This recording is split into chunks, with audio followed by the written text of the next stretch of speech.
El 18 de octubre de 1997 un condecorado veterano de la Marina, su esposa y sus 2 hijos desaparecieron sin dejar rastro durante un viaje familiar por carretera en el norte de Minnesota. Su coche fue descubierto abandonado cerca del lago, hecho su motor aún caliente, pero sus ocupantes desaparecidos. Durante décadas el caso se convirtió en objeto de susurros y especulación. Algunos afirmaron que la familia había sido tragada por la naturaleza, otros creyeron que algo mucho más oscuro había ocurrido. Los lugareños llamaban al lago maldito, mientras los investigadores lo dejaron marcado como no resuelto. Cintas ocultas, documentos enterrados y voces silenciadas durante mucho tiempo sugerían que el lago Hecho nunca fue solo un lago y que la familia Rohr desaparecida nunca fue solo otro expediente. El primer informe llegó la mañana del lunes 14 de julio de 1997 cuando Harold Fisher, propietario de Hecho Pines Cabins, llamó a la oficina del sheriff a las 7:43 de la mañana. Su voz, preservada en los archivos del condado, temblaba bajo su firmeza.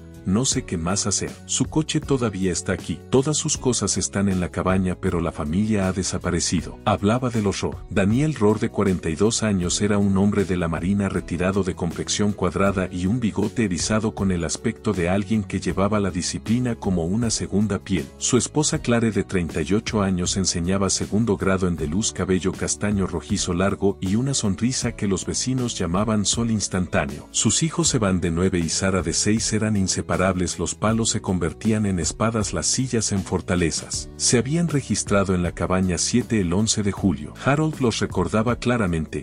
Daniel había preguntado por lugares de pesca, ansioso por llevar a los niños al agua a la mañana siguiente. Varios huéspedes informaron más tarde haberlos visto en el muelle, Daniel cargando una nevera en un pequeño bote de aluminio, los niños forcejeando con chalecos salvavidas demasiado grandes. Al anochecer su cabaña estaba oscura y para la mañana del domingo nadie se movía. Cuando Harold finalmente revisó al mediodía, encontró su equipaje, desechó el bolso de Clare en la mesita de noche, la ropa de los niños doblada en los cajones, las zapatillas cubiertas de barro de Evan junto a la puerta, como si la familia hubiera salido y se hubiera evaporado. Luego apareció el bote a la deriva a 20 yardas de la orilla, su proa atascada en los juncos, motor apagado. Dentro había 2 cañas de pescar, una rota, un rompevientos rosa de niño y nada más. La oficina del sheriff lanzó una búsqueda frenética.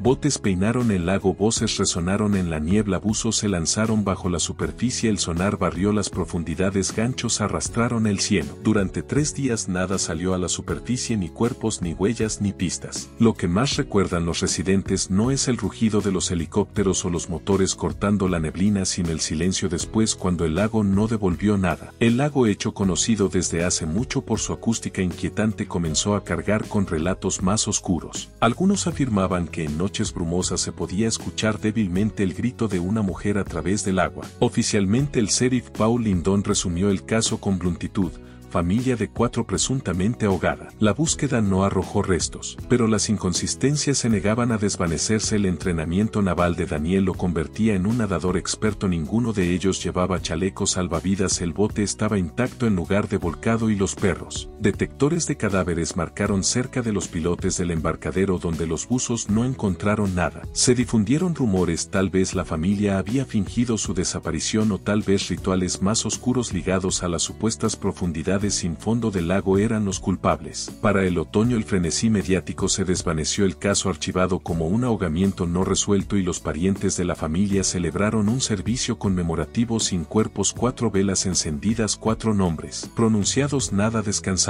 26 años después, en el otoño de 2023, la sequía bajó el nivel del agua del lago 6 pies, dejando al descubierto raíces retorcidas y rocas ocultas durante mucho tiempo. Excursionistas tropezaron con una caja de aparejos oxidada encajada entre rocas, su tapa aún sellada. Dentro había fotografías empapadas, Clare sonriendo frente a la cabaña, Evan y Sara agachados con cañas de pescar, Daniel apareciendo en sombra y una placa de bronce estampada con el número 7, cabaña 7. El descubrimiento reavivó la investigación, atrayendo cámaras y cintas de la escena del crimen de regreso al lago Hecho. La suboficial Shannon Holt, que había sido adolescente en la vigilia original, encendió la caja ella misma. A medida que rostros borrosos emergían surgían de fotografías arruinadas, sintió un nudo en el pecho recordando los ojos de los niños en carteles manchados por la lluvia colgados en tiendas. Esto ya no era solo un caso frío, era una historia que el lago mismo se negaba a dejar morir. Cuando la detective Shannon Holt descubrió la placa de bronce estampada con número 7, se puso de pie lentamente, el viento otoñal ondeando sobre la superficie menguante del lago hecho. La cabaña 7, la misma que ella había pasado en bicicleta de niña mirando a través de los pinos a la familia que una vez desapareció allí, de repente se volvió más grande que el recuerdo. Esto no era una caja perdida, sino un mensaje, un fragmento de tiempo devuelto. La noticia se propagó rápidamente. Al anochecer, furgonetas satelitales abarrotaban el estacionamiento de grava mientras reporteros invadían la orilla habitualmente tranquila del lago. Los investigadores acordonaron el sitio, cinta policial chasqueando al viento mientras técnicos fotografiaban el barro, medían rocas y recogían muestras de agua, todo el tiempo sabiendo que décadas bajo el agua habían alterado la evidencia. Sin embargo, las fotografías deformadas dentro de la caja de aparejos atraparon al público. Prueba de que los Rohr habían vivido esas horas finales junto al lago, prueba de que parecían felices antes de que algo los arrebatara. En Duluth, la hermana sobreviviente de Clare, Marianne, ahora de 61 años, se derrumbó durante una entrevista en un noticiero local, sus manos temblando mientras sostenía una foto. Compré esa camisa para Evan, susurró trazando el contorno borroso. Verla de nuevo se siente como abrir una herida que nunca sanó. Con el descubrimiento, la investigación fue formalmente reabierta bajo la detective Alana Price, una experimentada investigadora de homicidios de Minneapolis. Metódica pero inquieta, comenzó a revisar los archivos originales de 1997, cajas de reportes, entrevistas y fotografías apiladas como un mausoleo en la sala de pruebas del sheriff. Inmediatamente notó contradicciones, testimonios que chocaban, registros faltantes, alertas inexplicables de perros rastreadores de cadáveres y un expediente con solo un puñado de fotos familiares hasta ahora. Las instantáneas de la caja de aparejos revelaban a los Rohr no como personas desaparecidas, sino como una familia junta en el lago. ¿Quién había sellado esas imágenes en una caja y escondido bajo las rocas? ¿Por qué dejarlas donde el lago podría consumirlas para siempre? Mientras las teorías resurgían, Price condujo hasta la cabaña 7, cerrada bajo altos pinos con la pintura descascarada y ventanas negras. La cabaña se agazapaba como una reliquia. Abajo en el muelle cerró los ojos y dejó que la niebla la envolviera en silencio. Casi podía escuchar ecos, la risa de un niño, la voz de una mujer, un hombre tarareando sobre una línea de pesca, luego nada más que un silencio tan completo que parecía vivo. El descubrimiento sacudió a Clearwater. Durante años la desaparición de los Rohr había sido tratada como una herida cerrada y ahora estaba abierta de nuevo. Viejos rumores resurgieron, algunos afirmaban que Daniel había estado inestable por sus años en la marina, otros susurraban que Clare había planeado huir con los niños y unos pocos aún insistían en que el lago mismo tenía hambre, tragando vidas sin regreso. Para Marianne las fotografías eran tanto regalo como maldición. Por la noche soñaba con Evan y Sara llamándola desde bajo el agua, sus bocas moviéndose pero sus voces perdidas. Luego, 2 semanas más tarde, la sequía reveló algo más oscuro. Cerca de las ruinas del embarcadero, un niño tropezó con tierra removida que ocultaba un fragmento de tela, una vieja bolsa de lona ennegrecida por el moho. Dentro yacía un solo hueso humano pálido contra la podredumbre. El antropólogo forense Dr. Alan Archer confirmó que era humano, probablemente una costilla adulta desgastada pero inconfundible. En cuestión de días, las pruebas de ADN revelaron una coincidencia parcial con la línea familiar Rohr, suficiente para cambiar el caso de desaparición a homicidio. En una conferencia de prensa, el sheriff Mark Hensen se mostró serio junto a Price, confirmando que restos habían sido recuperados cerca del lago hecho y podían estar vinculados al caso de 1997. Clearwater quería respuestas, pero Price sentía solo el peso del silencio presionando más cerca. Para ella los fragmentos no eran solo evidencia, eran los primeros susurros de verdad surgiendo de un lago que había guardado sus secretos demasiado tiempo. Algunos testigos ya habían muerto, otros eran reacios, pero unos pocos aceptaron reunirse. El primero fue Harold Fisher, el dueño retirado del albergue que había realizado la llamada original de personas desaparecidas. En sus 80, ahora delgado como madera flotante, su memoria irregular pero su voz aún grave, le dijo a la detective Price en la sala de recreo del asilo, manos temblando alrededor de un vaso de café de espuma, les dije en ese entonces que algo no estaba bien. Ese hombre Daniel no era como otros padres. Seguía mirando por encima del hombro como si esperara que alguien lo siguiera. Cuando Price preguntó si había mencionado ese detalle en su declaración original, Fisher frunció el ceño inseguro. creo que sí. Tal vez no lo escribieron. El sheriff Langdon quería que fuera abierto y cerrado. Accidente de ahogamiento, eso era lo que seguía diciendo. Sin lugar para preguntas. Price garabateó notas dándose cuenta de que si la memoria de Fisher era precisa, el comportamiento de Daniel podría no haber sido paranoia sino anticipación de persecución. Frank Dunn, un cartero jubilado, repitió esa inquietud.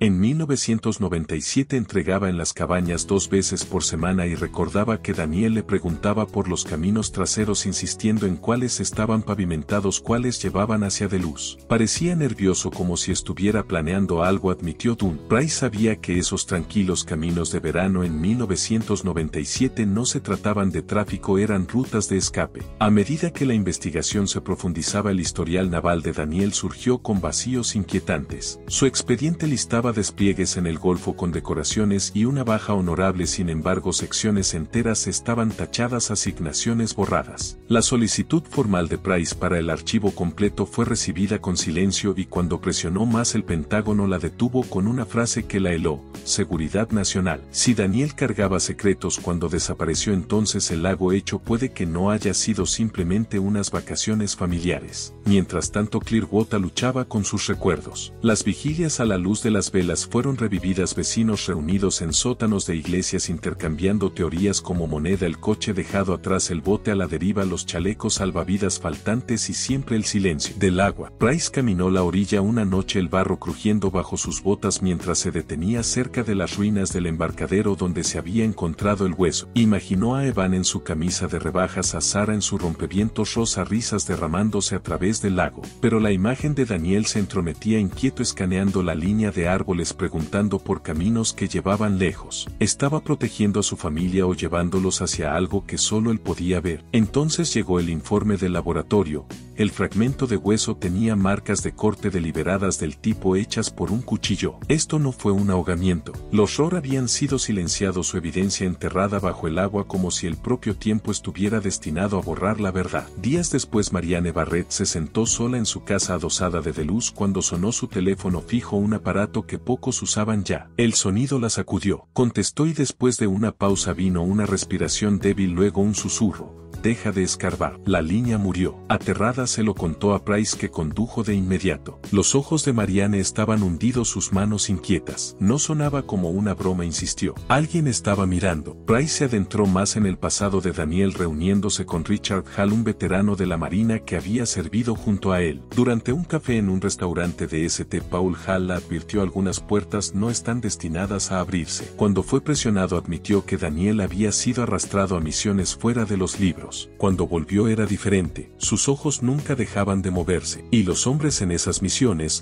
sus enemigos, no siempre se quedaban en el extranjero. Price condujo hacia el norte, las palabras royéndola. Si Daniel había traído esas sombras a casa, su familia había sido silenciada por accidente o por diseño. La sequía continuó exponiendo más del lecho del lago. Equipos de búsqueda peinaron el barro sacando señuelos de pesca, herramientas oxidadas, latas de cerveza, pero la inquietud crecía con cada día que el lago retrocedía. Los rumores se propagaban más rápido de lo que caía la línea de agua. El lago estaba maldito y el lago Hecho no había terminado de entregar a sus muertos. Rumores se difundieron de que el lago Hecho castigaba a quienes lo perturbaban y pronto el albergue zumbaba con afirmaciones extrañas. Un trabajador de mantenimiento juró haber visto luces parpadeando dentro de la cabaña 7 aunque había estado cerrada desde septiembre, y otro huésped insistió en que risas de niños flotaban a través de la niebla al amanecer. Price desestimó las historias como superstición, sin embargo incluso ella sentía un peso cada vez que se detenía en la orilla, el aire presionando pesado como si el agua misma resistiera la verdad. 2 noches después Marianne recibió otra llamada, esta vez dejó sonar el fijo sin contestar solo para que su celular vibrara minutos después con un mensaje de texto de un número desconocido: estás despertando fantasmas, déjalos dormir. Temblando lo reenvió a Price, que leyó el mensaje en silencio sabiendo que esto no era una broma. Alguien vivo sabía lo que había ocurrido en 1997 y temía que resurgiera. Esa noche Price se sentó en la mesa de su cocina, expedientes dispersos delante de ella, las fotografías de la caja de aparejos encima. Estudió el rostro ensombrecido de Daniel y susurró a la habitación vacía: de que estabas huyendo y quién te alcanzó. La única respuesta fue su propio eco. Días después el laboratorio llamó con noticias: huellas viables habían sido levantadas de la caja de aparejos. Contra todo pronóstico, la placa de bronce había preservado suficientes aceites para una coincidencia local. El nombre envió un escalofrío por Price. Lial Jensen, 58, un residente de toda la vida de Clearwater y exdiputado bajo el sheriff Lyndon, parte del equipo de búsqueda original de 1997. Price condujo hasta su casa de campo en las afueras de la ciudad, donde Lial se sentaba en el porche envuelto en una manta, ojos acuosos por años de bebida. Se puso rígido cuando ella salió de su patrulla. Detective, dijo con frialdad, supe que vendrías. Ella le dijo que sus huellas estaban en la caja de aparejos. Al principio desvió la atención, toqué muchas cosas en ese entonces, pero ella insistió recordándole que la caja nunca había sido registrada como evidencia. El silencio se extendió hasta que un cuervo graznó desde la línea de árboles. Entonces, con un suspiro entrecortado, Lial confesó: habían encontrado la caja en el tercer día de la búsqueda, encajada bajo las rocas cerca del embarcadero. El sheriff Lyndon la había descartado como basura familiar y ordenó que se arrojara de nuevo. Quería accidente por ahogamiento en los registros, nada más, murmuró Lial. Hice lo que dijo. El pulso de Price se aceleró. Esto no era una reliquia perdida del tiempo, sino evidencia deliberadamente descartada. Cuando ella preguntó por qué lo decía ahora, su mirada se desvió nerviosa hacia la carretera. Porque estoy cansado, porque me ha estado arañando durante 26 años, y porque Lyndon no solo estaba cerrando un caso, estaba protegiendo a alguien. Los susurros se difundieron rápidamente por Clearwater. Por la mañana, los habitantes llenaban el restaurante y las escaleras de la iglesia con especulación el nombre del sheriff Lyndon en todas las lenguas, algunos defendiéndolo, otros condenándolo como un traidor que enterró la verdad. Mientras tanto, Marianne fue hostigada de nuevo, esta vez con cartas anónimas. ¿De verdad quieres saber lo que pasó? Seguida una semana después por tu hermana, no era quien pensabas. Las palabras se sentían clínicas, deliberadas, diseñadas para sacudirla y corroer la memoria misma. Mientras Price estudiaba las cartas bajo su lámpara, la sequía se profundizaba, partiendo el lecho del lago en losas negras agrietadas que apestaban a podredumbre. Un detector de metales que peinaba la orilla occidental desenterró una placa militar cubierta de barro. Rohr Daniel, US Navy. La placa yacía fría en la mano de Price, prueba de que la familia había sido tragada allí, pero también señal de que el rastro se extendía mucho más allá de la orilla del agua. Decidida, llevó sus preguntas a un hogar de retiro 2 pueblos más allá, donde John Lyndon, de 90 años y frágil, vivía ahora. Price caminó entre el olor a desinfectante y programas de juegos apagados, una carpeta delgada bajo su brazo sin insignia en su pecho. Quería esto en silencio. En su habitación, el sheriff levantó la vista, sus ojos azules aún agudos a pesar de su marco hundido. Sé por qué estás aquí, gruñó antes de que pudiera hablar. Price cerró la puerta. ¿Lo sabes? Lago hecho, dijo. Ella se sentó frente a él. Encontramos las huellas de su ayudante en la caja de aparejos del horror. Cuando Price confrontó a Lyndon con la confesión de Lial, la mandíbula del viejo sheriff se tensó. Durante un largo momento no dijo nada, luego soltó una sonrisa amarga. Lial nunca pudo mantener la boca cerrada. Price presionó. ¿Era cierto? Los ojos de Lyndon se desviaron hacia la ventana antes de finalmente admitir: hice lo que me dijeron. El caso nunca fue mío para resolver. Cuando ella exigió saber por quién, el silencio se estiró, roto solo por el tic-tac del reloj. Al fin exhaló temblorosamente y confesó: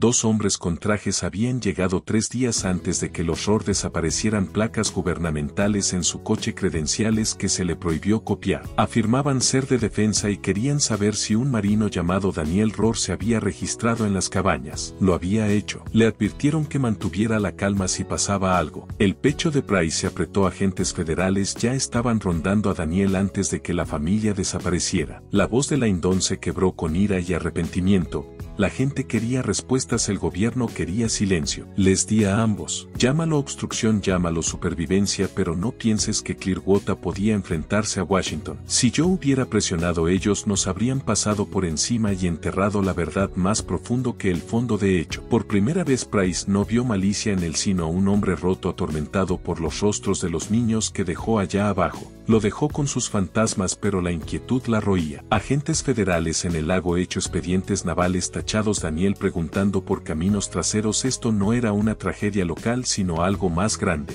Esa noche Marianne llamó de nuevo, pálida y temblorosa, sosteniendo un sobre. Dentro había una fotografía espontánea de Clare Rohr en un supermercado en 1996, una mano sobre el hombro de Evan. Al dorso escrito a máquina en letras de molde: ella te mintió. Price reconoció de inmediato que esto no era verdad sino manipulación, un asalto psicológico destinado a corroer la confianza de Marianne en su propia hermana. Sin embargo, en privado se preguntó, ¿sabía Clare algo? ¿Había sido cómplice de los secretos de Daniel o simplemente una espectadora arrastrada por ellos? La línea entre víctima y participante se desdibujaba. El sueño eludía a Price. Repasaba las palabras de Laindon, 2 hombres defensa silencio, y pensaba en la placa militar sacada del barro, las marcas de cuchillo en el hueso, las llamadas susurradas. El lago hecho no solo escondía cosas, las devolvía retorcidas hasta que la verdad misma se volvía incierta. Al amanecer Price juró arrastrar esas sombras a la luz incluso si la tragaban a ella también. Pero el golpe en la puerta de su oficina después del almuerzo destrozó esa resolución. 2 hombres con trajes oscuros entraron sin esperar. Detective Price, dijo suavemente el más alto mostrando credenciales. Soy el agente especial Coulten, este es el agente Ramírez, FBI. Con efecto inmediato la desaparición del horror queda bajo jurisdicción federal. Price se irguió. ¿En qué fundamentos? Implicaciones interestatales, conexiones militares, material clasificado. Ramírez se inclinó hacia adelante con suavidad.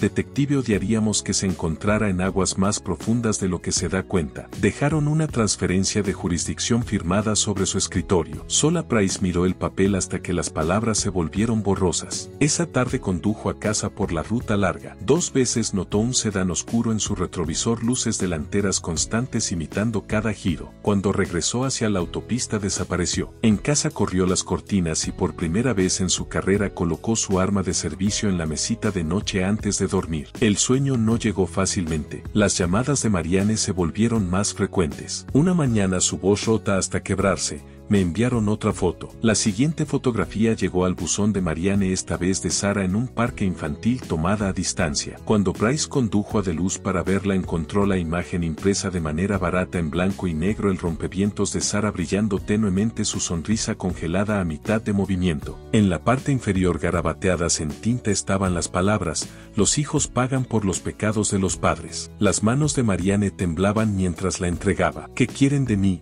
susurró. Price sostuvo firme su voz apoyando una mano sobre la de ella. Quieren que estés asustada, aislada, dudando de todos a tu alrededor. ¿Pero por qué yo?, presionó Marianne. ¿Por qué no solo tú si eres la que está escarbando? Price no respondió. Sabía por qué. Marianne era familia vulnerable y la memoria misma no podía ser tachada. Oficialmente el FBI controlaba ahora el caso, pero en las sombras Price siguió adelante. Releyó el expediente naval de Daniel hasta que sus ojos ardieron, rastreando vacíos que no encajaban, circulando un despliegue en la primavera de 1993 que estaba completamente tachado. Las palabras de Laindon resonaban en su cabeza. Ellos vinieron preguntando por él. ¿Qué había traído Daniel a casa de esa misión y qué sombra lo había seguido hasta el lago hecho? La advertencia llegó una noche cuando salía de la estación. Su coche, que estaba segura había cerrado, se encontraba con la guantera abierta, su cuaderno privado colocado ordenadamente en el asiento del pasajero. Nada robado, solo un mensaje: te vemos. A la mañana siguiente se paró en los lodos agrietados donde había aparecido la placa militar de Daniel, recogiendo un puñado de tierra quebradiza entre los dedos. Dime, susurró al lago silencioso, ¿de qué estabas huyendo? Solo su propio eco respondió. Esa tarde Marianne llamó de nuevo susurrando que un coche con las luces apagadas había estado estacionado frente a su casa durante 1 hora.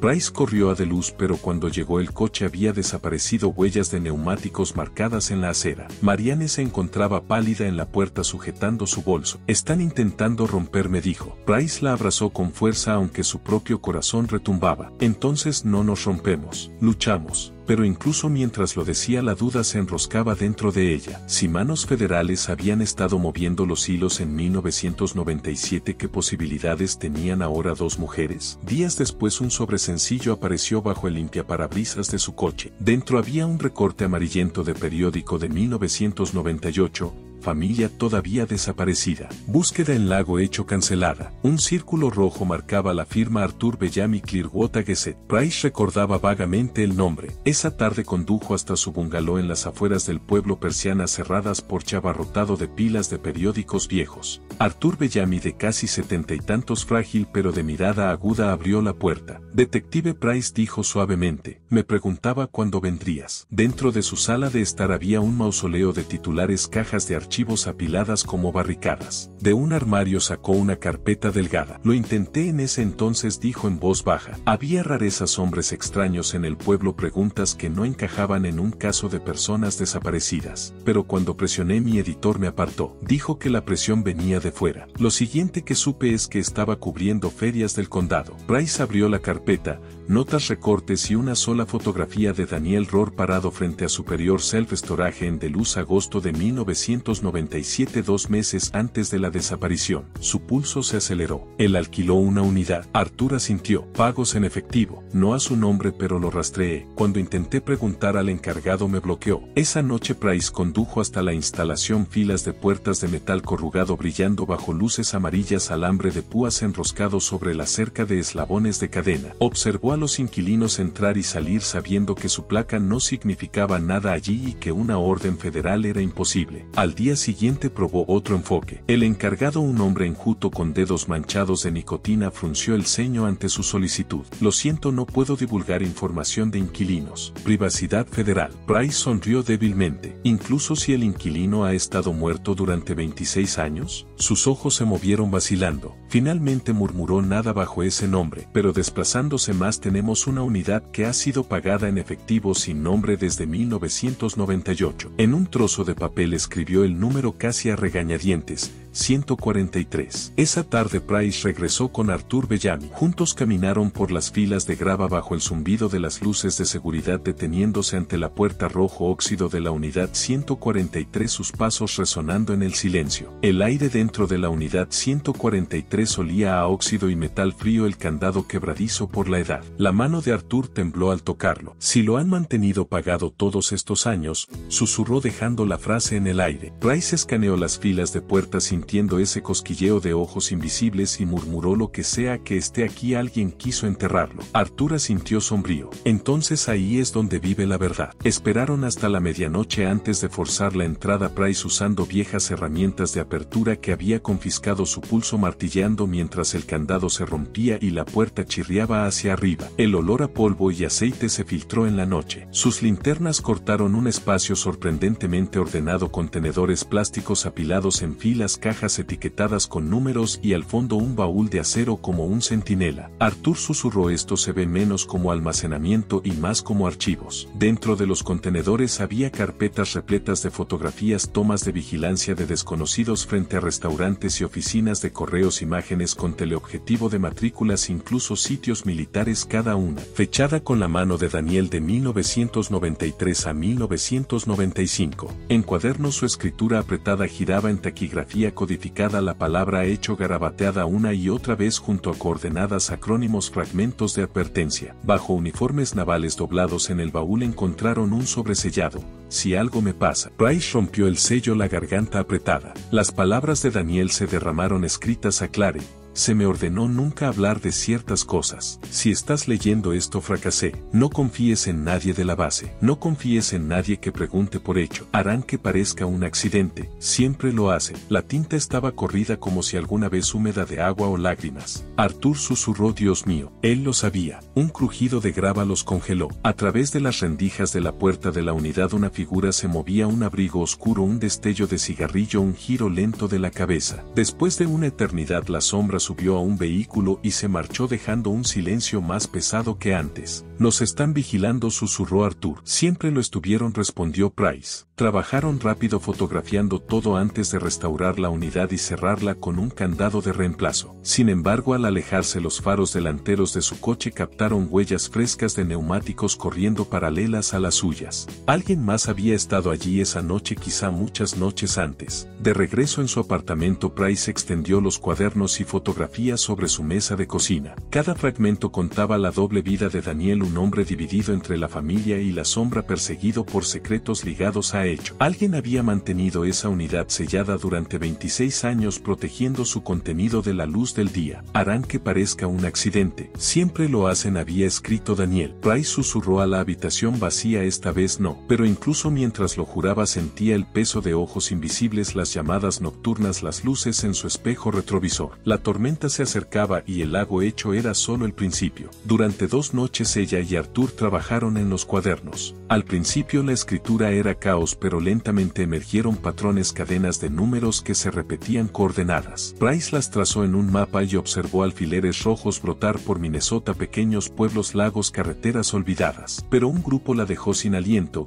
en lo profundo del bosque nacional superior, a millas del pavimento marcado solo como estación hecho. Al amanecer partieron. Los pinos se cerraban mientras las carreteras se reducían de asfalto agrietado a grava, luego a tierra, el bosque tragándolos por completo. Después de horas llegaron a un claro donde una cabaña se inclinaba en silencio, su techo de hojalata oxidándose, sus muros de madera inclinados por la edad. No salía humo de la chimenea, no había huellas en la escarcha, y aún así el instinto de Price se tensó. Ocupada o no, el lugar se sentía vivo de secretos o de memoria. El aire de la cabaña era húmedo y pesado, con moho, polvo cubriendo la mesa, la estufa y la litera en la esquina. Pero debajo de esa litera la mano de Price golpeó algo duro, un estuche metálico cerrado. Lo arrastró a la luz, rompiendo el pestillo oxidado con un tirón brusco. Dentro, envueltos en papel encerado, yacían documentos preservados contra los años. Órdenes selladas como clasificado, mapas sombreando secciones de la frontera canadiense, fotografías de vigilancia de convoys y aviones sin marcas aterrizando en claros del bosque. En el fondo una pila de casetes, cada uno etiquetado con la mano de Daniel,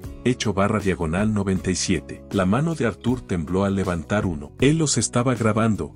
Quienes fueran. Price guardó las cintas en su mochila, el pulso acelerado cuando una corriente agitó la cabaña. A través de la ventana captó huellas de neumáticos tenues y frescas, medio ocultas bajo agujas de pin. Luego los faros brillaron entre los árboles antes de desvanecerse. Un coche roncaba oculto. Arthur susurró: "Nos siguieron". Price apagó la linterna y señaló silencio. Salieron por la parte trasera hacia el bosque helado, su aliento formando nubes, ramas enganchándose en sus abrigos, un chasquido de madera detrás de ellos. "No te detengas", hiceó Price. "Sigue moviéndote". Se arrastraron detrás de una cresta, observando cómo un SUV oscuro entraba en el claro. 2 hombres bajaron linternas barriendo, uno levantando un dispositivo crepitante que escaneaba el aire. "Sabrán que estuvimos dentro", susurró Arthur. "Entonces más vale que no sepan a dónde fuimos", respondió Price. Solo cuando los hombres desaparecieron en la cabaña, ellos rodearon hasta la carretera su propio coche misericordiosamente intacto. Conduciendo hacia el sur, Arthur susurró pálido: "Daniel no estaba paranoico. Lo cazaban". Price apretó el volante. "Y ahora también nosotros". Esa noche en su apartamento, persianas corridas reprodujeron la primera cinta. La estática dio paso a la voz baja y deliberada de Daniel hablando como si fuera para la posteridad.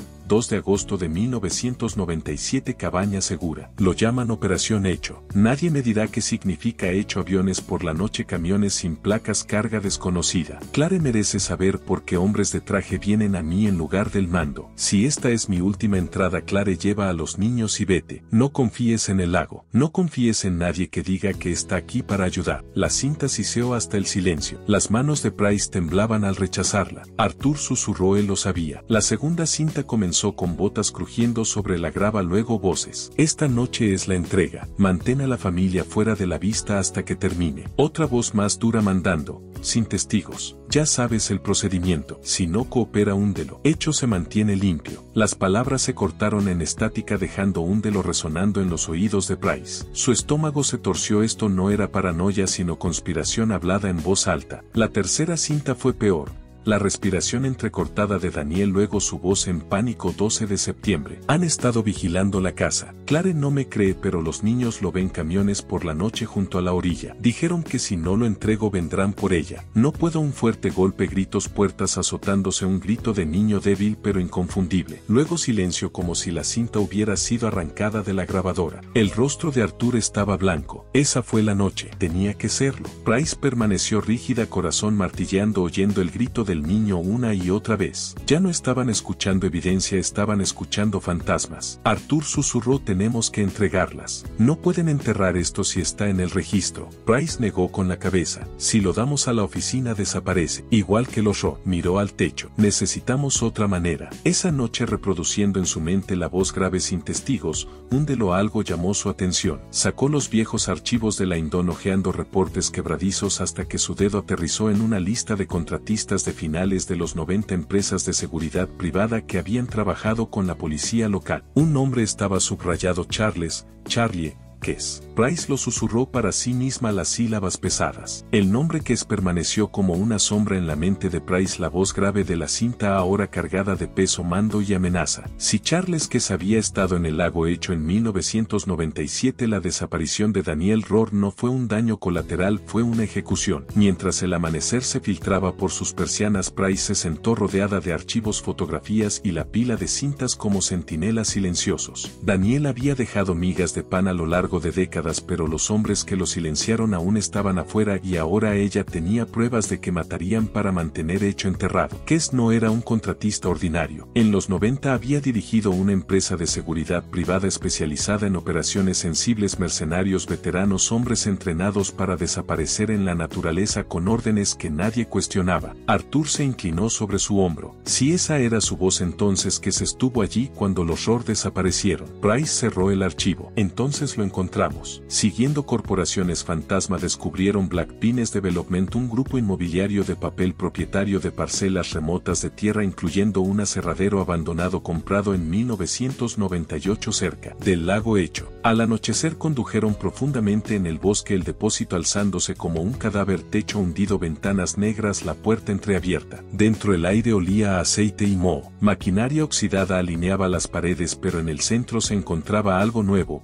Un contenedor de acero generador zumbando débilmente, un clic electrónico bajo en su interior. El susurro de Arthur tembló. ¿Qué demonios es esto? El pulso de Price se aceleró. Antes de que pudiera responder, faros brillaron afuera. Motores. 2 SUV entraron en el patio. Hombres con abrigos oscuros salieron, rifles colgados con facilidad practicada. Revisen el contenedor, ladró uno. El jefe lo quiere movido esta noche. Price arrastró a Arthur a las sombras mientras linternas barrían el depósito, haces deslizándose a centímetros de sus rostros. Luego las puertas gimieron cerrándose. Estaban atrapados adentro. Un grito resonó mientras una luz congelaba la mochila de Arthur. Los rifles se giraron. El caos estalló. Las balas destrozaron el acero, chispas rebotaron. Price empujó a Arthur detrás de una viga, sacó su pistola y devolvió el fuego, derribando a un hombre mientras otro flanqueaba. El depósito rugía con disparos, generador chisporroteando, sombras deslizándose sobre soldados disciplinados, no matones, y sobre todo se alzó la voz que solo había oído en cinta grave: Mandona,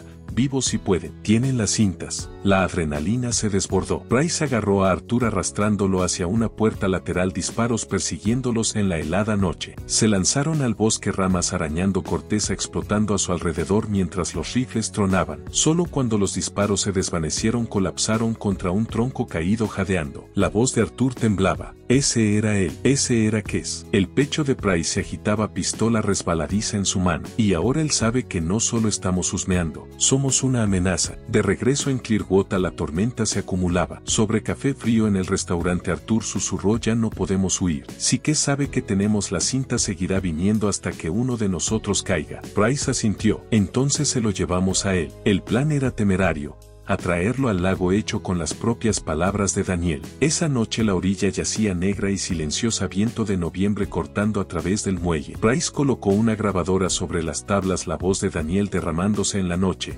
si no lo entrego, vendrán por ella. No puedo dejar el casete, crujió el grito del niño resonando débil en la oscuridad. Arthur tragó. Vendrá por esto. Los faros partieron los árboles. SUV entraron hombres saliendo con rifles y del vehículo principal bajó Kes, de hombros anchos, rostro tallado en ángulos duros, la voz grave inconfundible: apáguenlo, entréguenlo y tal vez salgan caminando. Price se mantuvo firme, la grabadora girando a sus pies. Esta vez no. Daniel lo grabó todo y ahora todos lo escucharán. La risa de Kes fue baja, peligrosa. ¿Crees que la oficina no lo sabe ya?